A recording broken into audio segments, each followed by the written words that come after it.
सगळ्यात पहिले आपण पार्टिशन काढू, हे सेक्शन निघेल जाणार. जेव्हा तुम्ही फक्त सिंगल ब्रेड टाकत आहे त्यावेळेस तुम्ही मागे जायच्या पहिले साबून एक सेक्शन अँड कंटिन्यू करत आहोत. त्याची सेपरेट नाही दिसलं पाहिजे कोणता सेक्शन, मागे नाही करायचं. मागे केलं तर बघा कसं जातं. म्हणून नेहमी ना जेव्हा पण तुम्ही सेक्शन काढत आहे किंवा त्याने असं होणार तुमचं सेक्शन ना, तुम्ही हेअरस्टाईल करता त्या डायरेक्शनने तुम्हाला उभं राहायचं आहे, ते पण तेच आलं पाहिजे. तर असं सी करत आपल्याला असं जायचं. 4 फिंगरची याद झाली आहे. ही तेव्हा राहणार तर मला सांगा असे दिसणार, पफ वेगळा दिसतं, बाकी खेच फुले राहणार. मी एवढा घेतला तर दिसतंय का, पण खालून बॅक कॉम करायचं, असं मोठ्या कोमनी करायचं आहे. ठीक आहे, मोठ्या कोमनी होणार. तुझं तोंडून ऐकत आहे तेव्हा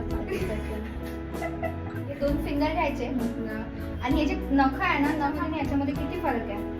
यहाँ से तुम लोग ऐसे उठा रहे हो और लेके आ रहे हो, पूरा लेना है. अगर यहाँ से उठा रहे एक्जैक्ट रबर बैंड के ऊपर आना चाहिए एंड अगर बस लुक येणार. आता मी काय करते, लाइनिंग्स क्रिएट करते आहे. सेक्शन उचला आणि त्याला खिचा. खालच्या रबर बँडला पकडून ठेवायचं जेणेकरून